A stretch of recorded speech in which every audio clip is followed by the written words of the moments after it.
By the pricking of my thumbs, something wicked this way comes. Yes, this is my review for The Tragedy of Macbeth.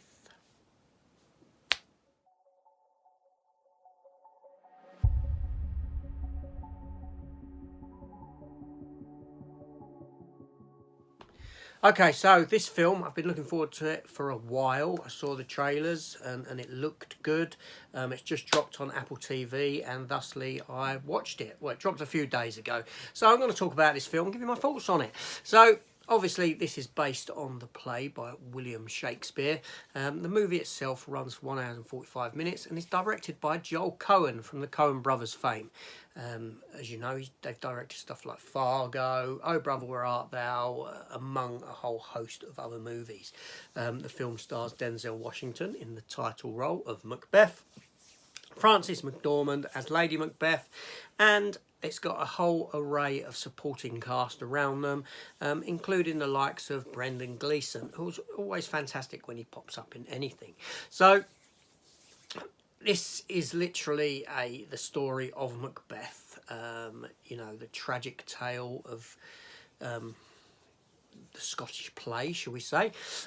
Yeah, so it literally is Macbeth. You know, it's the story of him, and he gets prophesied by these three witches to become king, and his wife, Frances McDormand, like pushes him into that. You know, she behind him pushes him into it, and there's betrayal, there's tragedy, there's death. You know, it's usual sort of Shakespeare fare, shall we say. So I won't go too much into the story because, well, it's Shakespeare. Have you ever studied Shakespeare? I have, back in my A-level days of English literature.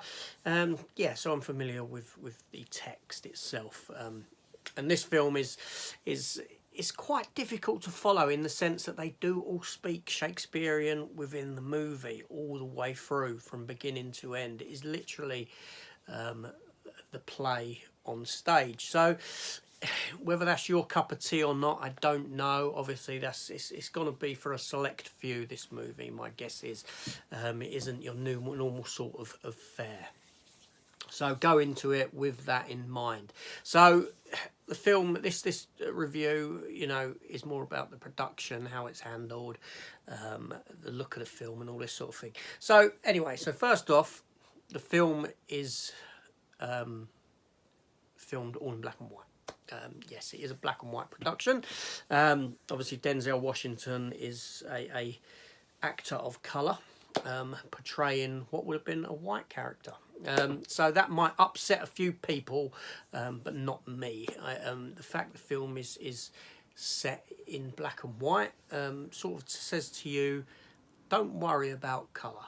Right, forget about colour. This is Denzel Washington, and Denzel Washington is a fantastic actor. He's phenomenal, and he handles the Shakespeare in this film in such an amazing way. He's such a joy to watch, and you know, when he's blurting out Shakespeare stuff, you know, the long text and all that sort of stuff that you get within this play, he's fantastic. He really is. Frances McDormand is just as good as Lady Macbeth. Like I said, the cast around them are all very, very strong. The film it has a very sort of a look that's like it's untethered from reality. There's a sort of it's really hard to describe. The film is filmed on sound stages, right? Almost like you're watching it on a stage, almost like you're watching a stage production of Macbeth, but with filmic type of sets and this sort of a thing. But when they do exterior shots, there are sort of, or what would be an exterior shot in the context of the story, there is a sort of edge to the scenes that you're seeing, almost like, you know, you could walk up to it and touch it, so to speak. So there's this sort of a feel to it, but that doesn't detract from the film. the clothing, the garb that they wear, the wardrobe within the movie looks fantastic, and the sound design is phenomenal within the film. There's a very subtle sort of music that goes throughout, but there's also, you get the foreboding, knocking, and all this sort of stuff that is Macbeth is famous for, and this sort of a thing. So for me, this was a joy to watch. Although I will say that it's only a one-time watch, because it is a very difficult film to get into, a very difficult film to watch, because of not so much because of the story, but because it's actually spoken in the original English that in which it was written. So for some people it may be somewhat hard to follow, because Shakespeare isn't the easiest reads, obviously, because they say a lot to not convey a lot, shall we say. You know, so you have to really understand what they're talking about. But that wasn't too much of an issue for me. It does make sense. So yeah, so all in all, the film, it looks fantastic. It's directed competently. The sets are just, you know, pretty amazing, really, in the sense. Uses a lot of straight lines in the buildings and stuff like this. But like I said, it is very sort of otherworldly looking. You know, like it isn't in a reality that we live in, like it's in its own reality of its own or something like that. It's just very sort of a foreboding sense of visual and sound together mixed on screen, and in that you get this strong vibe that, you know, it's just such a joy to watch.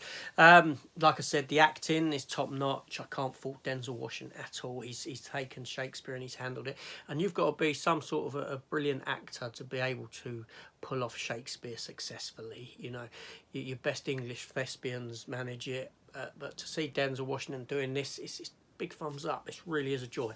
So anyway, so that was my review for this film. Like I said, it would be a one-time watch for me. You never know, I may revisit it in years to come, but it's not a sort of popcorn movie, obviously, not something you can go into and think, oh, I really want to rewatch this film. But don't take that as a negative. It's, you know, it's a film that should be watched and enjoyed, and you know, yeah, it's just a very good film. Anyway, trivia.